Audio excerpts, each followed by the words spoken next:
السلام علیکم۔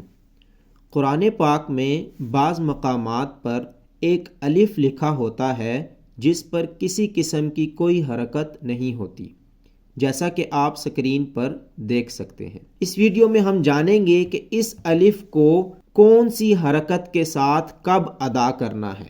وہ الف جس پر کوئی حرکت نہیں ہوتی اس کو حمزۃ الوصل کہا جاتا ہے۔ حمزۃ الوصل کے کچھ قوانین ہیں جن قوانین کو سمجھ کر ہم اس قابل ہو جائیں گے کہ ہم حمزۃ الوصل کو صحیح حرکت کے ساتھ ادا کر سکیں۔ اگر حمزۃ الوصل دو الفاظ کے درمیان میں لکھا ہو تو ایسی صورت میں حمزۃ الوصل کو ادا نہیں کیا جاتا، جیسا کہ یوم الدین۔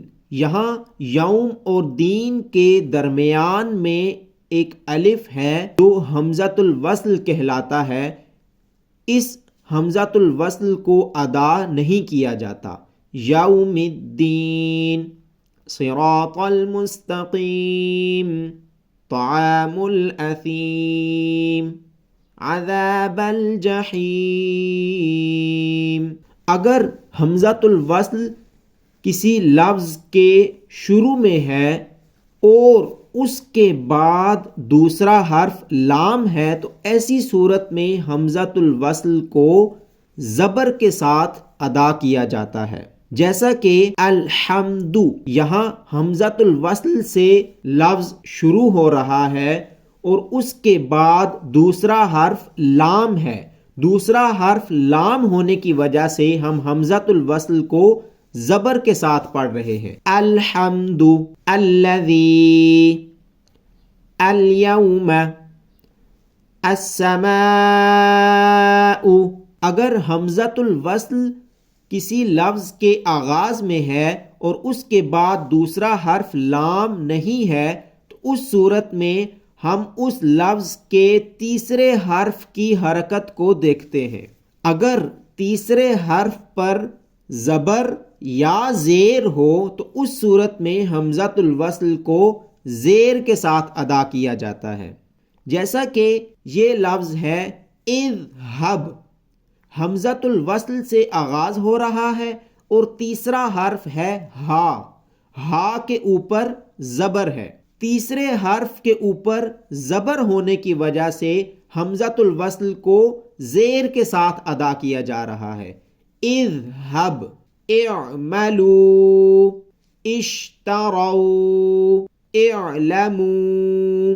ان تمام مثالوں میں دوسرا حرف لام نہیں ہے، اس وجہ سے ہم تیسرے حرف کی حرکت کو دیکھ رہے ہیں۔ تیسرے حرف پر کیونکہ زبر ہے، اس زبر کی وجہ سے ہم حمزۃ الوصل کو زیر کے ساتھ ادا کریں گے۔ اگر تیسرے حرف پر زیر ہوگی تب بھی حمزۃ الوصل زیر کے ساتھ ادا ہوگا۔ اہدنا، اہبطوا، اصبر، ارجعی۔ ان تمام مثالوں میں تیسرے حرف کے نیچے زیر ہے، اس وجہ سے ہم حمزۃ الوصل کو زیر کے ساتھ ادا کر رہے ہیں۔ اگر حمزۃ الوصل کے بعد لام نہیں ہے اور تیسرے حرف کے اوپر پیش ہے تو حمزۃ الوصل کو پیش کے ساتھ ادا کیا جائے گا۔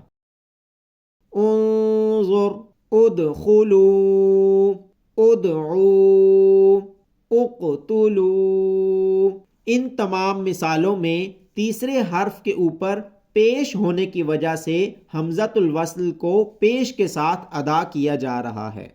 آئیے کچھ مثالیں ہم قرآن پاک سے بھی دیکھ لیتے ہیں۔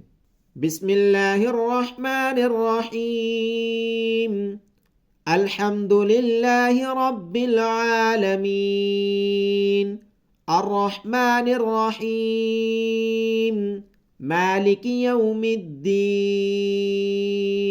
رب العالمین، یہ الف حمزۃ الوصل ہے، لیکن کیونکہ یہ دو الفاظ کے درمیان میں ہے تو اس کو ادا نہیں کیا جا رہا۔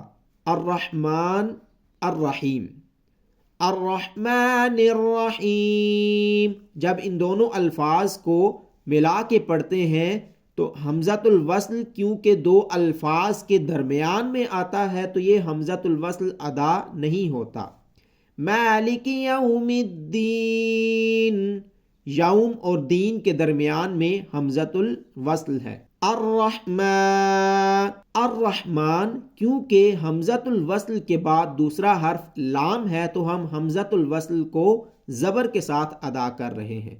الرحمن الرحیم، الذین هم عن صلاتهم ساہون، الذین هم یراؤون۔ حمزۃ الوصل کے بعد دوسرا حرف لام ہونے کی وجہ سے حمزۃ الوصل زبر کے ساتھ ادا ہو رہا ہے۔ اتبعوا من لا يسألكم اجرا وهم مهتدون، ارجعي الى ربك راضية مرضية۔ حمزۃ الوصل کے بعد دوسرا حرف لام نہیں ہے اور تیسرے حرف کے اوپر زبر ہو یا زیر ہو، دونوں صورتوں میں حمزۃ الوصل کو زیر کے ساتھ ادا کیا جا رہا ہے۔ اقتلوا یوسف او اطرحوه ارضا یخل لکم، اقتلوا کیونکہ حمزۃ الوصل کے بعد دوسرا حرف لام نہیں ہے اور تیسرے حرف کے اوپر پیش ہے تو حمزۃ الوصل کو پیش کے ساتھ ادا کیا جا رہا ہے۔ اگر حمزۃ الوصل دو الفاظ کے درمیان میں ہے تو حمزۃ الوصل کو ادا نہیں کیا جائے گا۔